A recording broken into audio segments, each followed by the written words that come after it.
राजा उत्तानपाद ब्रह्मा जी के मानस पुत्र स्वयंभू मनु के पुत्र थे।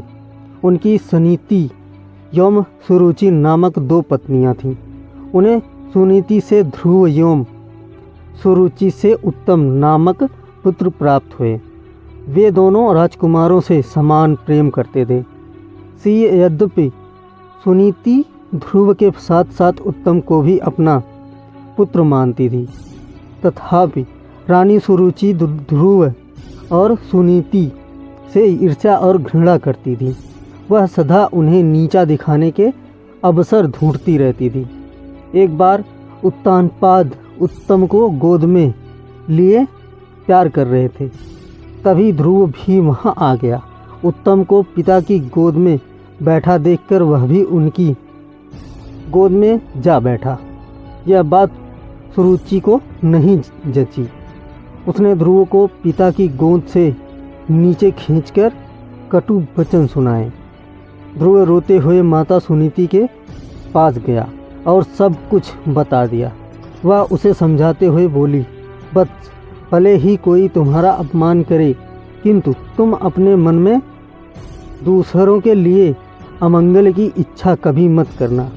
जो मनुष्य दूसरों को दुख देता है उसे स्वयं ही उसका फल भोगना पड़ता है। पुत्र, यदि तुम पिता की गोद में बैठना चाहते हो तो भगवान विष्णु की आराधना कर उन्हें प्रसन्न करो। उनकी कृपा से ही तुम्हारे पितामह स्वयंभू मनु को दुर्लभ लौकिक और अलौकिक सुख भोगने के बाद मोक्ष की प्राप्ति हुई थी। इसलिए पुत्र, तुम भी उनकी आराधना में लग जाओ। केवल वे ही तुम्हारे दुखों को दूर कर सकते हैं। सुनीति की बात सुनकर ध्रुव के मन में श्री विष्णु के प्रति भक्ति और श्रद्धा के भाव उत्पन्न हो गए। वह घर त्याग कर वन की ओर चल पड़ा। भगवान विष्णु की कृपा से वन में उसे देवर्षि नारद दिखाई दिए। उन्होंने ध्रुव को श्री विष्णु की पूजा आराधना की विधि बताई। ध्रुव ने यमुना के जल में स्नान किया और निराहार रहकर एकाग्र मन से श्री विष्णु की आराधना करने लगा। 5 महीने बीतने के बाद वह पैर के एक अंगूठे पर स्थिर होकर तपस्या करने लगा। धीरे धीरे उसका तेज बढ़ता गया। उसके तप से तीनों लोग कंपायमान हो उठे। जब उसके अंगूठे के भार से पृथ्वी बदलने लगी तब भगवान विष्णु भक्त ध्रुव के समक्ष प्रकट हुए और उसकी इच्छा पूछी।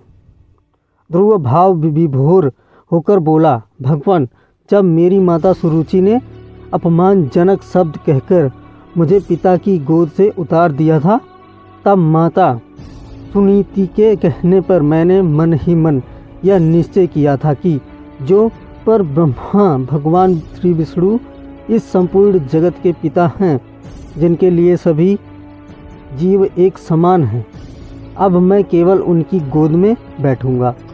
इसलिए यदि आप प्रसन्न होकर मुझे वर देना चाहते हैं तो मुझे अपनी गोद में स्थान प्रदान करें, जिससे कि मुझे उस स्थान से कोई भी उतार ना सके।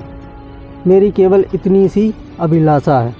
श्री विष्णु बोले, वत्स, तुमने केवल मेरा स्नेह प्राप्त करने के लिए इतना कठोर तप किया है, इसलिए तुम्हारी निस्वार्थ भक्ति से प्रसन्न होकर मैं तुम्हें ऐसा स्थान प्रदान करूंगा जिसे आज तक कोई प्राप्त नहीं कर सका। यह ब्रह्मांड मेरा अंश और आकाश मेरी गोद है। मैं तुम्हें अपनी गोद में स्थान प्रदान करता हूँ। आज से तुम ध्रुव नामक तारे के रूप में स्थापित होकर ब्रह्मांड को प्रकाशमान करोगे। इसके आगे श्री विष्णु ने कहा, तुम्हारा पद सप्त ऋषियों से भी बड़ा होगा और वे सदा तुम्हारी परिक्रमा करेंगे। जब तक यह ब्रह्मांड रहेगा कोई भी तुम्हें इस स्थान से नहीं हटा सकेगा। वत्स, अब तुम घर लौट जाओ। कुछ समय के बाद तुम्हारे पिता तुम्हें राज्य सौंपकर वन में चले जाएंगे। पृथ्वी पर 36,000 वर्षों तक धर्मपूर्वक राज्य भोग कर अंत में तुम मेरे पास आओगे। इतना कहकर भगवान विष्णु अंतर्ध्यान हो गए। इस प्रकार अपनी भक्ति से भगवान विष्णु को प्रसन्न कर बालक ध्रुव संसार में अमर हो गया।